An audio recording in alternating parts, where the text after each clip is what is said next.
Good afternoon, good morning, good evening. Welcome to the Supply Chain Risk Management Consortium's first in a series of webinars on the Prescriptive Online Supply Chain Risk and Resiliency 90-Day Action Plan Tool, taking less than 30 minutes of your leader's time to build a tailored action plan aligned to your business needs. We appreciate that you're taking time to attend today's webinar on building an evolving resilient enterprise, especially in light of the continued coronavirus pandemic. We hope that your family are healthy and safe. This is the first webinar in our series of 6 webinars. Today, we'll focus on providing you an overview of the Supply Chain Risk Management Consortium's online Supply Chain Risk and Resiliency 90-Day Action Plan. And the online action plan tool comprises of 90 online questions, taking about 25 minutes for each participant, and culminates into this 5 to 8 action items for this 90-day action plan. We look forward to an interactive webinar consisting of polling questions. Please do have your cell phone handy or open up another window on your browser and log into the Poll Everywhere website, https://pollev.com/Greg Schlegel910. And that is also in the chat box, the link. You should be able to click right on that. My name is Jim DeVries, founder of Enhanced International Group with Greg here. Been working with Greg for the last couple of years on this tool, and I will be the host of today's webinar. We also we're fortunate to have from Uphaven, Jenny Fromm, Claire Fitcham, and Cindy Lee Voslow, who will be helping us facilitate today's webinar. So it's great to have them here with us. So thank you. Joining me is, of course, Greg Schlegel. He will be sharing his vast experience. Greg is one of the original founders of Supply Chain Risk and Resiliency and the former president of Apex ASCM today. Greg founded the consortium in 2010 and is a celebrated speaker and esteemed author and book. And the book is called Supply Chain Risk Management, an Emerging Discipline, published in 2015. Greg, a few words of introduction. Hey, thanks, Jim. Hopefully I'm coming through okay. Folks, it's a pleasure to be here to talk about our passion. If you've heard us talk before, we're pretty passionate about supply chain risk and resiliency. We'll talk a little bit about the consortium, give you a thumbnail sketch of the consortium in a couple of minutes. Just one thing, I do teach supply chain risk management at Lehigh University here in the States, and I also teach IRM enterprise risk management. For you purists on the call, I teach ERM at Villanova University as well here in the States. So again, pleasure to be with you, and we look forward to a great interactive discussion about our passion and the tool that supports our passion. Jim? Thanks, Greg. So let's get started as far as giving you an overview of this webinar series. Again, this is webinar 1 of 6. The second webinar will focus on the maturity model. Where are you? This third webinar will focus on the risk appetite. Who are you? That's on January 20th. And the fourth webinar is on operational propensities. How do you operate? More from a cultural perspective, change management perspective. And the fifth webinar is how do you put this all together for a game plan? And then the last webinar in the series is what's making a supply chain risk management a priority in your company. And that will occur in April, the date to be determined. So we look forward to having you join us for all of these webinars. And with that, I will turn it over to Greg to give you a little bit of an introduction of the consortium. Greg? Yep, you bet. We said we'd give you a thumbnail sketch. Jim mentioned the consortium was founded back in 2010, 2011. The genesis was from our first of a kind SCRM MBA class at Lehigh University. And it was so well received We built a body of knowledge horizontally, vertically with my mentor at Lehigh, Dr. Robert Trent. That culminated into a book, culminated into a body of knowledge. And now at the moment, we are 30 companies around the globe with about 1,500 supply chain risk professionals. They bring tools, techniques, and methodologies to support our book's vision of end-to-end supply chain risk. Those tools, techniques, and methodologies help us identify, assess, mitigate, and manage supply chain risks around the globe. What do we offer? On the left side, we now have 2 online education courses backed by the consortium's body of knowledge. They are on a learning management system platform with one of our partners, Educazi. One is a basic supply chain risk management. The other is brand new. That is supply chain risk management in the public healthcare arena. Very excited about that. Both culminate with a certificate of completion from Lehigh University. We do virtual training like this, many webinars. Jim and I have done through EIG, his group, the consortium, and now with Uphaven. We do a lot of virtual training due to pandemic. We used to do classroom training. I say that. We hope face-to-face comes back in 2022. We used to do 20-some classroom workshops around the globe a year. We support certificates, certifications. We do assessments. We do mitigation. We coach companies on their supply chain risk journey. We bring some heavy lifting software to enhance visibility in your supply chain. We bring best practices, and we're also starting to help organizations build out supply chain risk war rooms. So that's a quick thumbnail sketch of the complexion of the consortium. Jim? Thanks, Greg. Just a little background on EIG. EIG started a few years ago, and we have vetted over 50 consulting companies and SaaS providers, and we focus on enabling the entire enterprise. And EIG serves as that master integrator to provide the clients access to the best and brightest companies. Our team is dedicated to empowering your organization's workforce by leveraging our partners' tenured expertise. Our goal is to provide collective, collaborative, experienced thought leadership to enable organizations to deliver self-sustaining, positive margin growth, the competitive advantage. We love this bicycle slide here. And as we look at the bicycle slide, I'm sorry. As we look at it, we want to we're linking strategy to execution. We have 2 geared wheels, and they're connected by a chain, with strategy being the larger of the 2. The 2 geared wheels are inexplicably linked and in sync, as you can see. Otherwise, we'll become derailed. Developing an agile supply chain risk and resiliency mindset will ensure that we're successful in our journey. The front gear moves at a slower rotation speed than the rear gear, which is on execution and creating that solid strategy. And in summary, a strongly linked strategy to execution ecosystem results in positive momentum for the company, its employees, customers, suppliers, and stockholders. And we love the quote, "Life is like a bicycle" by Albert Einstein. Life is like a bicycle. To keep your balance, you need to keep moving. So we thought we would share that with you. Again, we're over 50 consultants, consulting companies, and SaaS providers dedicated to enabling your enterprise. With that, we'll go right into the introduction of our agenda. We're going to start off with today's VUCA world in the W recovery. And then what is the impedance for this 90-day action plan?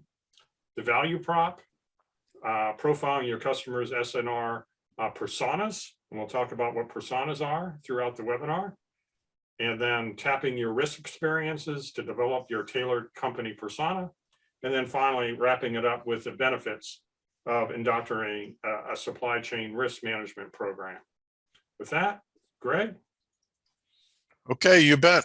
We said we'd talk a little bit about VUCA and the W-like recovery. So next slide, Jim, and we'll talk a little bit about the VUCA world and the enterprise resiliency. We thought we'd start first with getting you grounded with a bit of a couple of definitions from our point of view. So what is a resilient enterprise? We like this quote. It's in the book. Quick read. A resilient enterprise has the capacity to overcome disruptions and continually transform itself to meet the changing needs and expectations of who? Customers, shareholders, and other stakeholders. We'll be honest with you, that's a pretty tall order. Very tall order, but we think that to us is the best definition of a resilient enterprise that we've seen in our journey. So that's kind of the why. Why would anyone spend any time learning about and exercising supply chain risk and resiliency techniques? That's the why. The what and the how is a definition of supply chain risk management coming from our book again. And what does that look like? It's the implementation of strategies to manage everyday and exceptional risks along your entire supply chain through continuous risk assessment with the objective of doing what? Reducing your company's vulnerability and ensuring your company's business continuity. So one way to think of SCRM is basically the intersection of good supply chain management, performance, and pure risk management. So we wanted to get you grounded on a couple of definitions. All right. Next, the magnitude of risk. Why is supply chain risk and resiliency important? Well, there was a very good study, global study back in 2015 across hundreds of different companies around the globe. And the study came out with these findings that on average, I don't care who you are, I don't care what you make, I don't care how small or big you are, on average, your company's probably going to experience about 11 disruptions to your supply chain every 12 months. Then they went further and captured financial impact data and said, on average, those 11 are going to cost you $350,000 per event. You can do the math. The math basically is $4 million US. What does that mean?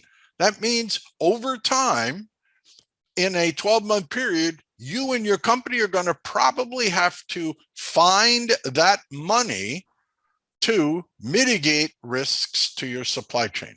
So that's a lot of money, all right? Whether you're small, medium, or large, it's impactful. So that is one of the reasons, the compelling reasons we feel to take a look at getting educated and becoming more aware of supply chain risk and resiliency.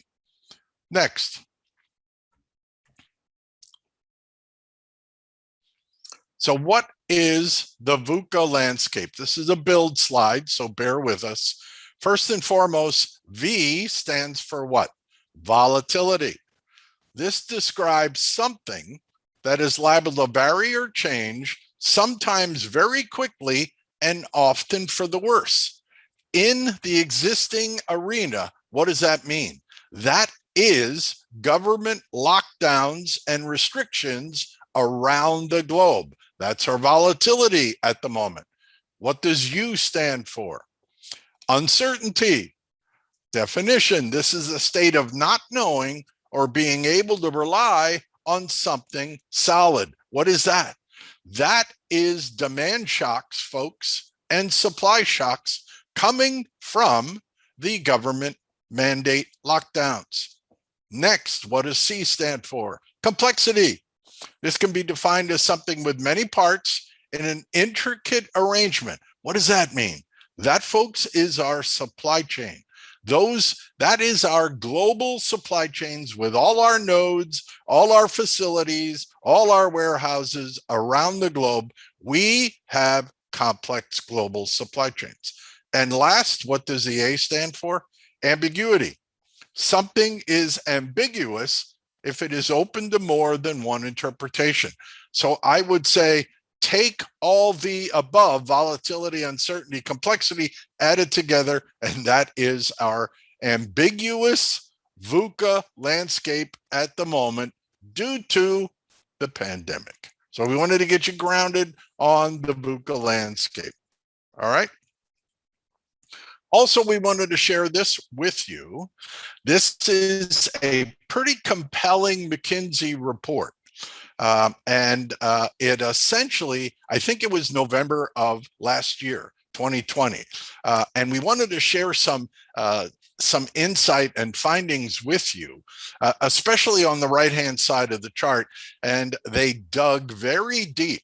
The reason we're showcasing this report is they did a comprehensive analysis across multiple industries to look at, evaluate, and rank different industries in terms of their relativity to the level of risk shock exposure. And so you can see some of them on the chart on the right-hand side. The overall shock exposure on the right-hand side of the graph using the y-axis, low on the bottom, up to high exposure of shock and risk at the top of the y-axis. So if you can get your hands on this report, very, very great reading. They did a super job. And the reason we also want to share it is they had a great quote, a finding at the end of the report. And that quote was this: the COVID-19 pandemic has once again driven the necessity of managing operational and supply chain risks. It's catapulted these issues to the top of the CEO's agenda. And the unexpected in supply chain now has to be considered probable. We couldn't have said it any better. So that's why we like to share these findings with you in terms of get you grounded on demand and supply shocks. All right, next. And another set of data points just to get you grounded again and to provide some insight in terms of 2020. This is outcome from a global survey early in 2020, April of 2020, from Friends of the Consortium, company called IRM, the Institute of Risk Management. They are a pure risk management education company. They have certifications. They're not supply chain folks. They are pure risk, financial, insurance, that type of education organization. Friends of the Consortium, we've worked with them many times, and they shared with us the outcome of a global survey that they did with chief risk officers, not with supply chain people, professionals, with chief risk officers, and asked them a couple of key questions. One of them was, what's the top 10 immediate impacts of COVID-19 to your company back in April of 2020? We wanted to share these with you. The red were major impacts, blue were significant, green were somewhat significant. Take a look. Top 10, rapid changes in objectives and work, of course. Delays in projects, sure, understandable. Delays in hiring talent, yep. Distraction from key objectives, crises will do that. Loss of sales, revenue, and orders, big impact. Positive reputational opportunity, what does that mean? I'll pause for a minute. Remember, we're talking to and getting answers from chief risk officers. They are trained and certified in risk, and they're trained and certified to think of risk as a two-sided coin. One side is when I say risk to you, the human condition thinks what? Negativity. They are trained to think On the other side of the coin, one company's risk event can be another company's risk opportunity. That's what that statement means. So they think about risk as a two-sided coin. Additional problems with suppliers, of course, staff absences due to sickness from the pandemic, very understandable, contractor issues, and cybersecurity. So we wanted to share this set of data points with you as well, which came to us from friends of the consortium early on in April of 2020. All right, next. So next we have a polling question, building on all of what Greg has mentioned. What risk events have you experienced since COVID-19? So ask if you would enter in the poll, enter your comments in the poll. We'll pull up the responses here. And if you have a word phrase, like the one that I showed here, delayed source materials, you can put an underscore between the words and they're all come together. So if you have a phrase, just use the underscore key between the words. Greg, comments? You're on mute. Yep, we appreciate your engagement. Feel free. Delayed sourced materials, but of course, again, we weren't teeing up. We didn't try to tee up. We tried to provide you with some data points, but we're looking from the audience to get your perspective of what you've experienced so far during COVID. So project disturbances, sure, understandable. Revenue issues. Always happens in a crisis. We'll talk a little more about demand and supply shocks and the impact. So, yep, keep those experiences coming in free form. We appreciate your engagement. So a lot of good things. There, disturbances, latent projects, here they come in. Yeah. Yeah, and the interesting part of probably, yep, this the more frequent a phrase comes in, the larger the font. So it's kind of a frequency table as well. So yeah, if you like something somebody else wrote, just write the same thing and it will pop out. yeah, that's the very nice part of Poll Everywhere. At least using this methodology, this technique. Yep. Very good. Staff disconnection. Bullwhip. Ooh. Bullwhip. Ooh, put in bullwhip. All right. I love it when the audience basically sets up the next slide. You know, Jim, I like that. I like that. Maybe we'll have them present the slide. Well, we'll certainly look for that individual or individuals to get engaged with us when we talk about the bullwhip in a minute or two. Terrific. There we go. Delays. Yep. Time is money. The one thing I didn't see here was inventory. Interesting. I would have expected, maybe it's in there. I missed it. Yep. See levels. Mm-hmm. Wow. Just taking off here, Greg. Cancels, delays and cancels. Nice. Yeah, no, it's great. I mean, we wish we didn't see all these in your answers. We really do, but it's the real world at the moment. Yeah, the ports are, well, the LA port is in the news every single day. Sure. The local news. It's in the local news. I mean, it's crazy.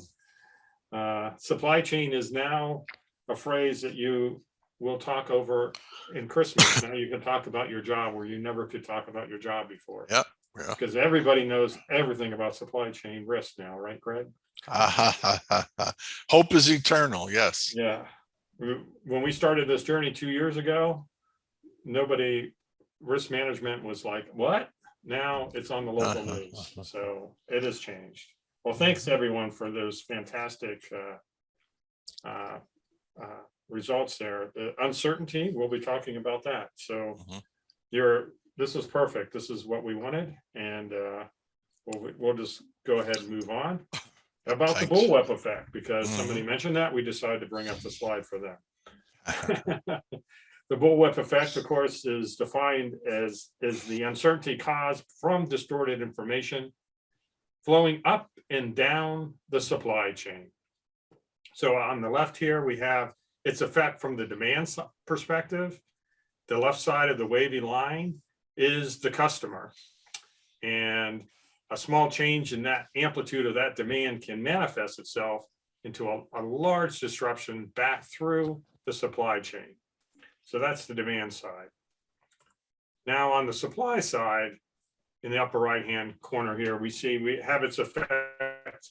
And the left side of the graph, the factory can experience a risk event, which disrupts the flow of goods downstream to the ultimate manufacturer and its customers.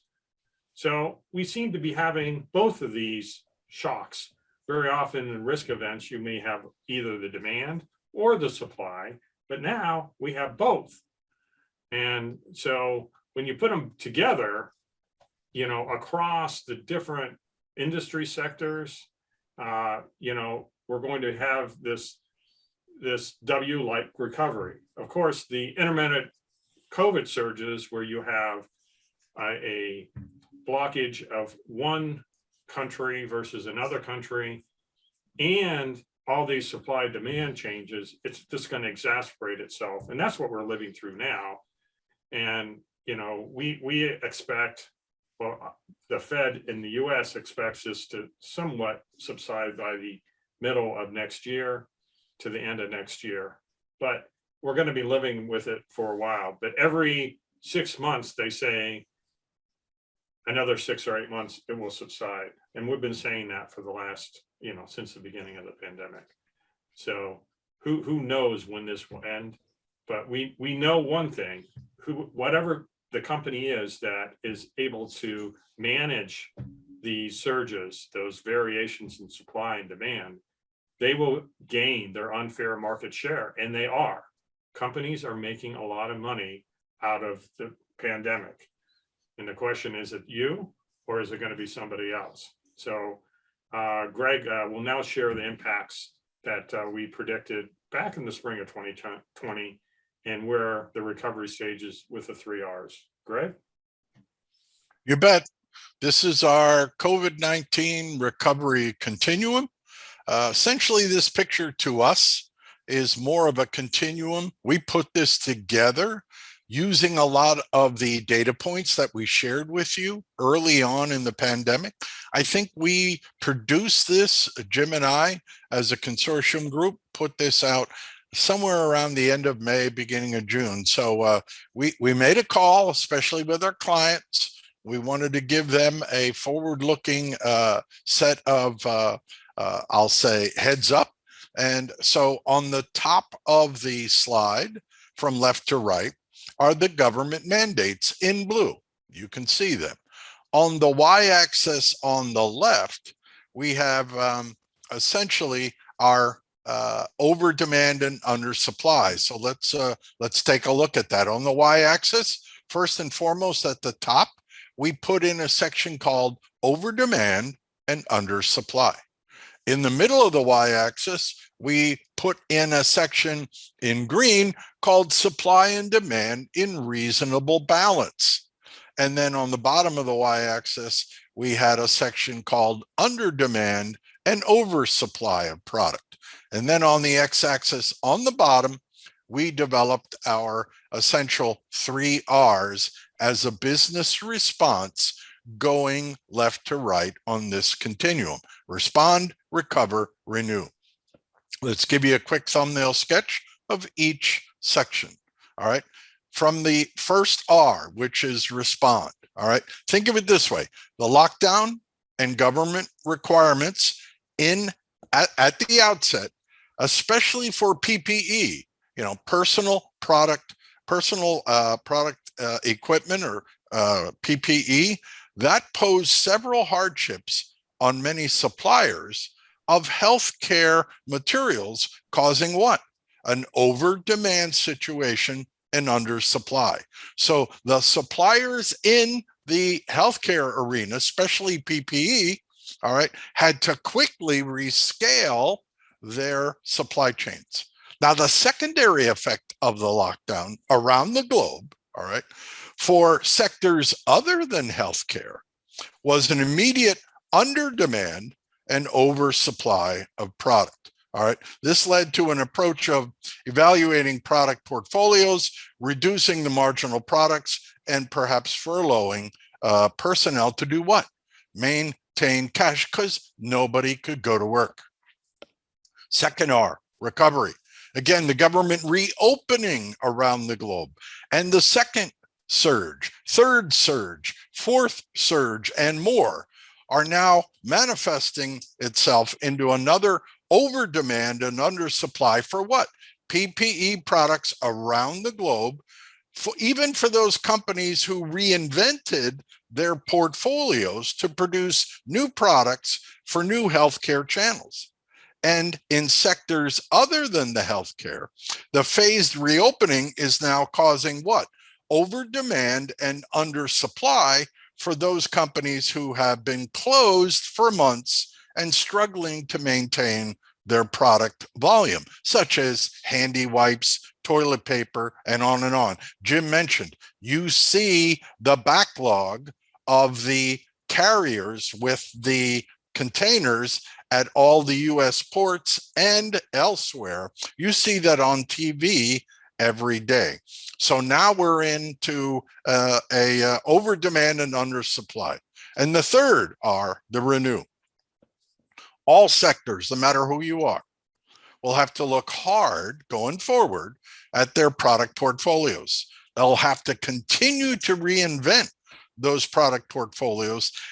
You're going to have to continue to rescale your supply chains to deal with existing and the new customers coined the new normal. So at this point in time, as it progresses into the new normal, we think it looks like a W-like recovery to us because of the supply and demand shocks. The latency in every supply chain, remember, the latency is there in every supply chain to rebalance itself. And therefore, we think that we're going to be experiencing the bullwhip effect to a certain level in the rest of 2021 and probably through a good portion of 2022.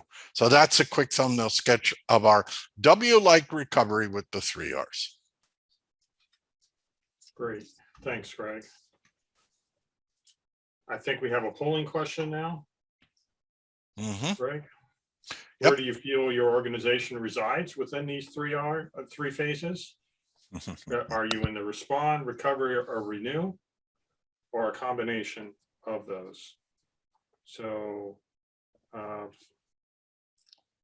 please go ahead and enter it in. When I looked at that last chart, this seems like we're in that recover stage now, just listening to the news, where folks are now taking it more serious. We've had a number of waves in the US. I think we're on our fourth. Are we ending our fourth wave, Greg? It might be that many. Yeah, it might. Yeah, and the question is, will there be a fifth wave of viruses coming in the next with Thanksgiving coming on?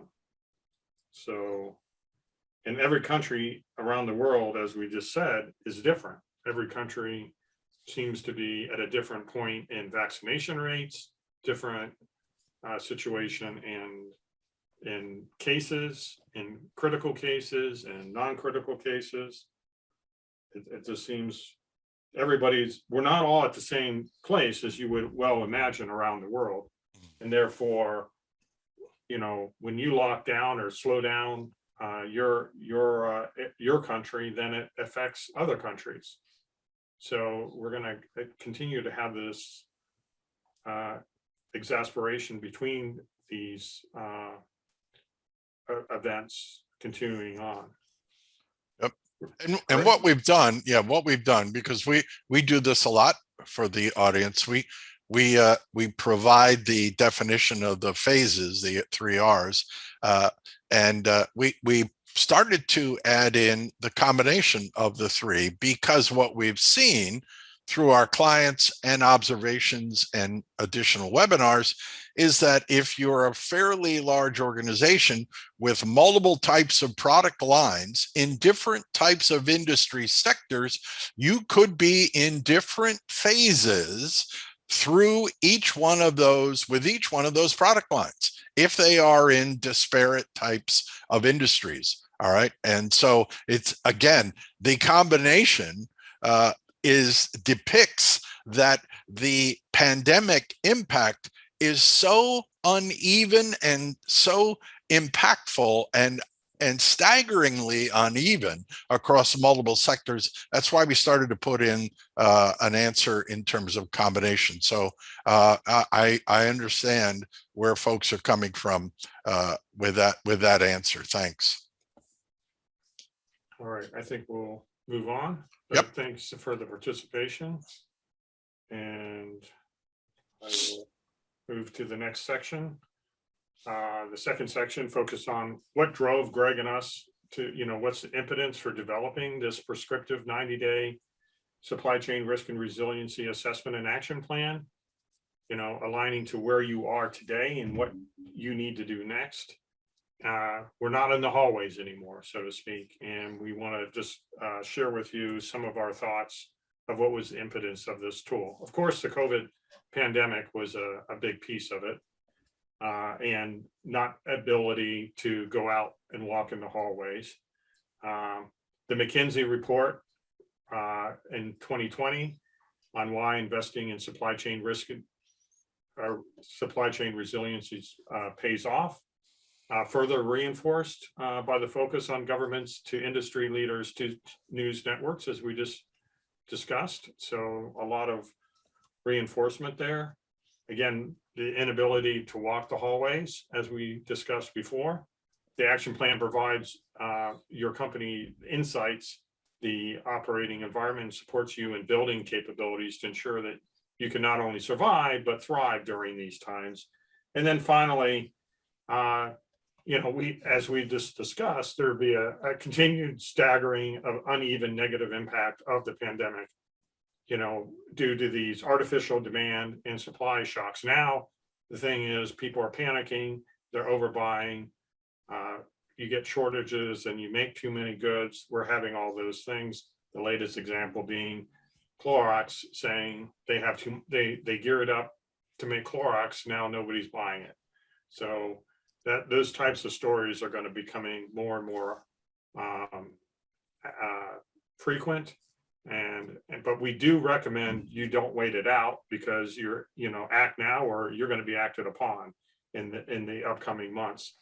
It's never too late to get in the game to become proactive. So that was the impotence to drive the development of this tool. And so the tool itself is a 90-day action plan, 5 to 8 action items. The 7 hours is your total time investment over 3 months. It's not to get the survey, that's just to get an understanding of the action plan. Everything's done virtually, the collaboration and coaching sessions. It's broken up into 3 different assessments: where you are from a maturity perspective, who you are from a risk appetite perspective, and we'll cover all these in a few minutes. How do you operate, your operational propensity, and then the 90-day action plan. So what we ask for each company is a designated lead with an onboarding call that goes and addresses, brings in the 5 to 8 key stakeholders. Now, this is very important that we get the perspective of supply chain, finance, marketing, logistics, operations, procurement, because everybody has a little bit of different perspective of how to manage this risk. And it's the bringing all this team together under a aligned supply chain risk and resiliency strategy that's going to be what you need to survive and thrive. So we look to get those different perspectives. So it's about 25 minutes, 30 minutes top for each of those folks to take the survey. And then we will provide, the consortium will provide this 90-day action plan report with details of your industry, but also details of what to do next. We'll assess where you are at, because the biggest question is, what do you do next? We're kind of stuck, you know, what, there's a lot of different things out there. There's a lot of widgets out there. There's even more SaaS solutions out there today.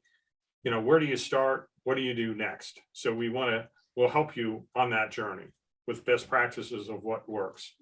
Then we'll have that first confirmation call for an hour. Make sure that you're comfortable with what the report says and it's aligned. And then a second call, did it work? And then a third call for the pulse check, and then a wrap-up call. So that's what the 90-day action plan approach provides you. So very little effort. In summary, again, maybe 7 hours of your time, but you're walking out with a complete action plan for your supply chain risk and resiliency efforts. So I think it's you know, we're trying to make it so it's not obtrusive. We know everybody's busy, but this is a pretty good investment of your time to get on top of things. All right, with that, we want to talk then about the value of profiling your personas. So the value prop, and we're going to go through each of the tools now. The first tool is the supply chain risk journey roadmap, the 21st century roadmap that the consortium developed a number of years ago, and it's pretty much our staple here. And we assess where are you today and where do you want to go.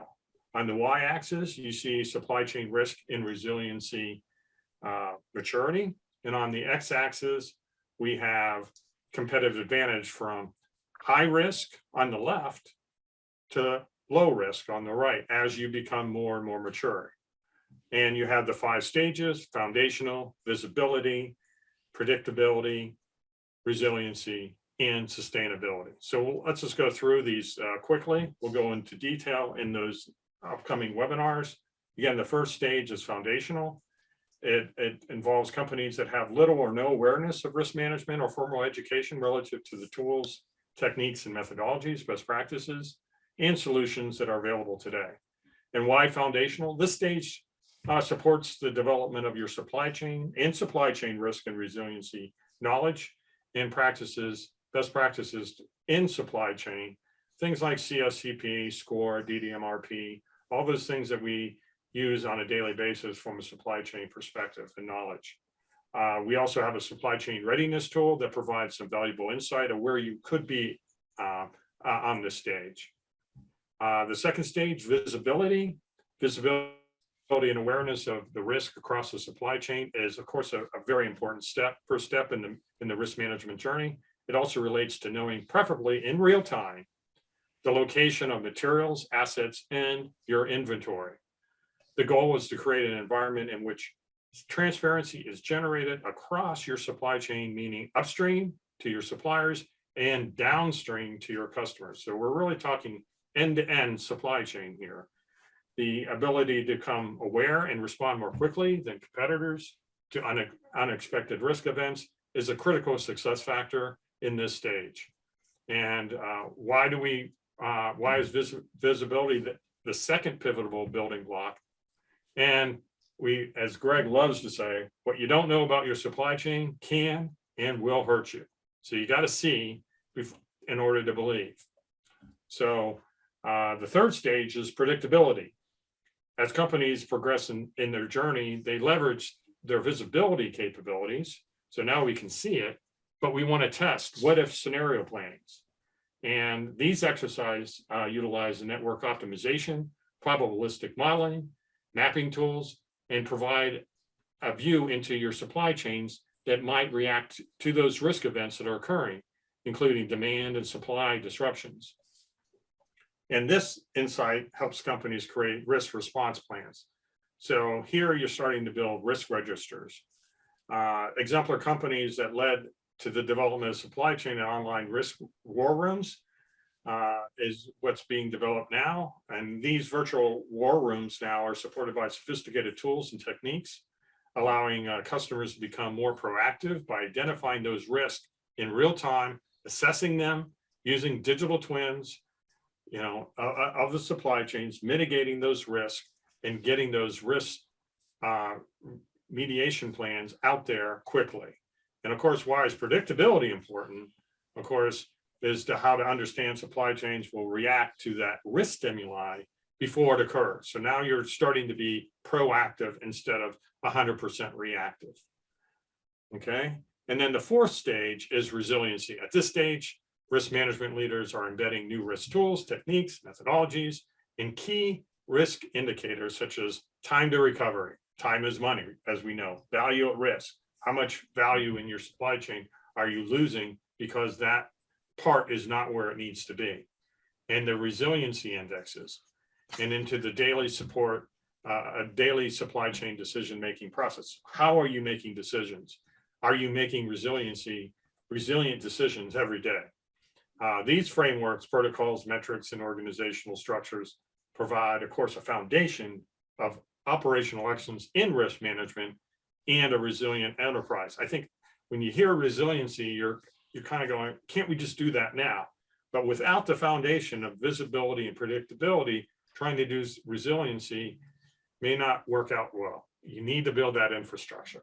And then the hitting on top of the mountain, getting there, the sustainabilities. Of course, we build upon these organizational infrastructures through corporate frameworks such as enterprise risk management, ERM, governance, risk and compliance, GRC, ISO risk, all those nice buzzwords you often hear about. Companies at this stage are creating risk-adjusted culture that includes risk considerations during decision-making. So now you're embedding this risk culture into your business, and everybody in the company knows what they need to do. When you say risk, risk is no longer a red word, which means we can't say risk. Risk is an opportunity and taken proactively. And of course, why is sustainability important? Okay, it's once we've done all this work to get up to this level, we have to proactively address it, meaning we have to provide maintenance to it. And so supply chains leaders operating at this maturity model must understand that each stage in the journey corresponds to several years of continuous effort, and rebuilding versus maintaining this level is a lot more effort. If you have to rebuild, you don't want to go backwards from where you're at, and sustaining this, is really where the best in class performers are. And then throughout this entire 5 stages, we're always espousing identify, assess, mitigate, and manage your risks. And the 90-day survey will provide you where you are today and where you want to go. And you may not be surprised, but a lot of companies say, we don't want to hit stage 5 because it may cost too much money. So we often look at that and say, you want to do this from a return on investment perspective where you're achieving your goals throughout. So next we'll go through an example from one of our clients, a heavy industry client who said, we're in the middle of the visibility stage today from the assessment. We gave them the assessment, and then we had a one-on-one call with them and said, is this where you're at? And is this where you want to go? Other clients sometimes said, we're in visibility and all we want to do is complete visibility. We're not even looking at beyond that. So every client is different. There's no right or wrong. It's just where you're at. They recognized and agreed that our recommended actions that we will require to transform their company to the subsequent predictability and resiliency stages to get to sustainability. So we had a long discussion with them, well, an hour discussion, and it was very aligned. This client shared with us that they had developed the manual processes to identify, assess, and mitigate and manage risk. So that was something that was part of their DNA, which was good to hear. And they had established a corporate risk management organization that is focused on supporting business units to create infrastructure, such as establishing digital twins with real-time alert visibility and action planning with a risk register. And they're gaining success in addressing disruptions in real time to minimize the impact of disruption.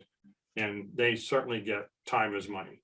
So next, Greg will discuss risk appetite. Greg? You bet. We want to just move forward and talk about risk appetite from the pure risk environment. And so this comes from a McKinsey report again, just to get you grounded. The risk profession, not the consortium, has defined risk appetite as the aggregate level of and types of risk a board of directors and management are willing to assume to achieve its strategic objectives and business plan, consistent with what? Applicable capital availability, liquidity, and other regulatory requirements. So that's kind of the thread and slant of what we call risk appetite. Next. This man said it best, Mr. Drucker. Sometimes there's a question about whether he actually made this comment, but he does get recognition. Take a look. Culture eats strategy for breakfast. It's true, especially in risk management, more so than just supply chain management performance improvement. So we're talking about culture, folks. Next. This essentially is the risk appetite perspective, the second of 3 graphs that you receive from the tool. Essentially, I'll go through the chart real quick. On the y-axis, you have a risk point of view coming from risk as a negative on the bottom of the y-axis and risk as a positive. Again, the two-sided coin on the y-axis. On the x-axis, essentially, are the tactics and or strategies that tend to support the 4 risk perspectives that you see in the graph. And let's go through each perspective. There's only 4 that we're aware of. The orange are pragmatists. These folks wait until the very last minute to decide. Basically, they are reactive. They're not big on planning. The conservators are the dark blue on the bottom. Their biggest concern is avoiding a loss, very careful to avoid risk to the bottom line. Third, the managers, which are light blue in the middle, they're careful to use balance risk and reward techniques. They do a lot of tools and techniques to quantify risks, balance act, if you will. And then the gray are maximizers. And essentially, they're the big risk takers. They want they see big rewards. You know the classic deal, high risk, high reward. They go for the gusto. We call these folks gamers, all right? Now, there's no right or wrong in a risk perspective, all right? And essentially, we'll show you an example in a minute, but we've come to the conclusion that risk perspectives in an organization are driven by only 2 drivers. 1, your personal risk experience in your career, and 2, where you're positioned in the company. Only 2 drivers. Next slide, we'll give you an example. This is an actual consumer packaged products good, CPG. There's the graph, and the tool has positioned the company in terms of what we call a pragmatist conservator. All right, you can see the color-coded elements of perspective. The red are maximizers, the green are conservators, the blue are managers, and the yellow are pragmatists. So this particular company touches 2, pragmatists and conservatives. Well, you might be asking yourself, can you have more than 1 perspective? Of course you can. Again, there's no right or wrong answer. The issue is, do you know who you are? That's the key element. So with that, we'll move on. Okay. To Jim. So the third graph and assessment is on operational propensity. And this is, more about who you are and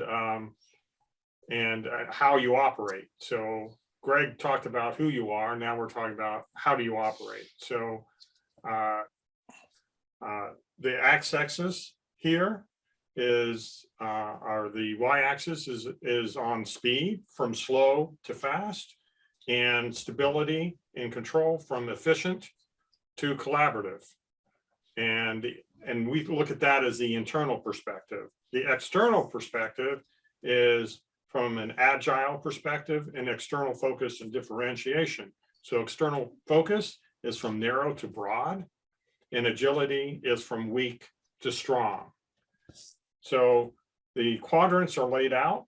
We have 4 quadrants or 4 personas, as we would call them. And the first persona in the bottom left is bureaucratic, which is hierarchical, structured, control, coordination, efficient, stability, controlling orientation with slow speed and efficient stability control. Moving to the right, the bottom right corner is clannish or trapped. And in this area, you're going to be focused on collaborative, where you're working in that nurturing framework. And then moving counterclockwise in the upper right, opposite of bureaucratic, we have agile. And these companies tend to be more dynamic, entrepreneurial, risk-taking, values innovation, creative orientation. Sometimes we think that the agile companies are more post-2000. Of course, there's always exceptions to the rule, but in general, that's what we're seeing. And then in the left corner here in the upper right, we see startup with characteristics of entrepreneurial. So you may have more than one business unit you may have a bureaucratic business unit that's been around for the last 10 years, and then you're trying to jumpstart your business. There's a lot of companies doing this today, where they'll have their foundational business that's steadfast, and they're trying to do a startup business. Now, the startup business, the question is that startup business, is it going to fold into a bureaucracy type of a business, or is it going to be more agile? And then how does that affect your entire culture of your organization? So that's the second or the third analysis. And this is a company that's very interesting. It's been around for quite a number of years. They started supply chain risk and resiliency back in 2000. It's a high-tech company, and they're rather mature. They're in the sustainability stage of maturity, and they are a maximizer. And it was very interesting that, they came out to be what we call a box kite. And a box kite is very stable, but it takes a lot to get it off the ground. So as you could imagine, it took a while for this company to get going. Very often, you'll see kites that are singular. They'll have a long tail, or maybe they'll be bureaucratic and startup, as we mentioned before. So that's a little bit of background on operational propensity. So putting it all together in an action plan, the action plan of sustainability, maximizer, and clannish, a box kite, our last example with the high-tech company. Our action plan is, of course, we want to keep everything going. We want to maintain the company, and then we want to reinforce and drive new enterprise risk incentives to reinforce good risk management behavior for the enterprise, something we mentioned before. On sustainability, we want to build out staged implementation of ERM type and GRC like solutions. We want to get that going. And then we want to continue our supply chain risk and resiliency best practices within the business decision-making process, and then constantly review the tools and hone the tools to keep them up at state of the art, best in class, and then real-time visibility of return on investment. So, every program has to provide that ROI benefits feedback to substantiate the program. So we certainly espouse that from the beginning, and certainly at the end here is we're at this at the end of the supply chain risk and resiliency and the sustainability stage. But of course, you never end. supply chain risk and resiliency. And so, and then the last item that we have is, developing that, maintaining the internet site for your entire enterprise. So I just noticed we're at the top of the hour. Again, we apologize for going over, but we thank you for staying on as long as you have. Just want to close it out here again. This is our overall plan, overall offering here, and we'd love to hear from you about the program. You can contact either Greg or I at our first and last names at the Supply Chain Risk Management Consortium.com. Greg? Yeah, again, we apologize for going over. I'll just keep moving towards, maybe we just go towards the last slide in terms of, this is the ask. We ask that, 5 to 8 executives from your company fill out. We want diversity in terms of perspectives from different departments. We would ask that potentially a prospect or a company keeps it small with the same division or the same product line, and then 5 to 8 execs, and a bonus for every company that provides 5 or more executives to fill out the tool, the survey tool. We will offer that company 1 free pass to our supply chain risk and resiliency online course. That's a value of $1,400 US.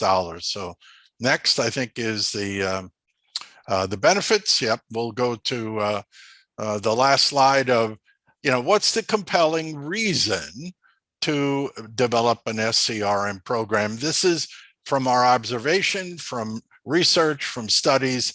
Cost reduction. You can reduce your insurance premiums. Insurance companies will enjoy discussing with you on premium renewal. You can actually reduce your insurance premiums when you demonstrate you have a robust supply chain risk management program. We've seen it. Next, not only cost reduction, but cost avoidance. We talked about that at length. If you can identify, assess, and mitigate a risk faster than your nearest competitor and detect that risk and mitigate it, the best in class basically essentially do cost avoidance, because in risk, time is money. Next, working capital. You can improve your working capital. All right. These are some of the best in class metrics from Aberdeen Corporation. You can by good risk management, you can essentially improve your cash flow forecasting for your financial group and free up 10 to 30% more in terms of free working cash. And we have 2 more. Cash conversion cycle. We like this as a metric. It involves inventory, payables, and receivables. It's on Wikipedia. We don't have time to give you the definition, but we think it's a great metric to measure supply chain efficiency and effectiveness, and it's a risk mitigation methodology as well. And then finally, Altman Z-score. Think about it. Not many people know about it, but this is a bankruptcy predictor set of algorithms. It's free. You can find it on Wikipedia. All you need is income statement and balance sheet data, and you can go through a heat map, and it's got a 90% accuracy level of projecting bankruptcy 12 to 15 months into the future. Who wouldn't want to know that, especially with their tier 1, tier 2 suppliers? All right. And then finally, the reason we advocate key supplier financial viability is that essentially, if you have to change a tier 1 supplier, the number comes out anywhere from $1 to $3 million out of your pocket to change from one key supplier to another. That's real money. So think big, start small, act fast. That's our benefits of a SCRM program. Jim. Thank you. And I think that wraps up the webinar today. If there's any questions, please put them in the chat. We'll try to answer any questions you have. If you want to stick around, we realize that we've gone over a few minutes. And let me just check to see if there's any questions out there that might want to be asked. I think, let's see. There is one question here on what the genesis of VUCA is, Greg.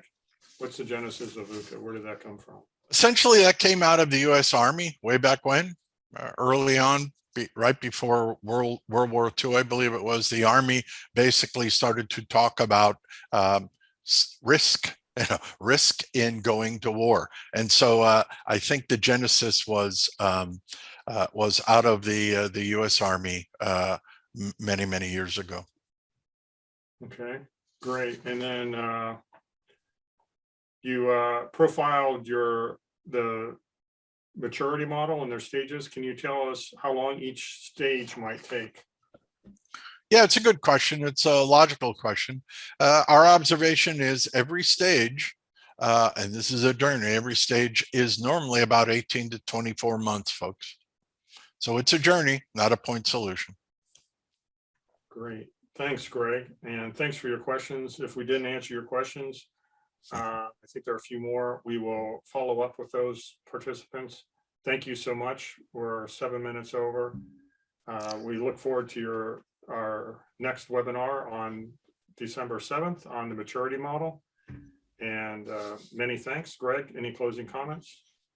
No, just thanks a lot for your engagement. Thanks for filling out the polling questions, and we hope to see you on December 7th, where we talk a little. We're going to go through more detail of each and every aspect of the 90-day action plan. So thanks a lot.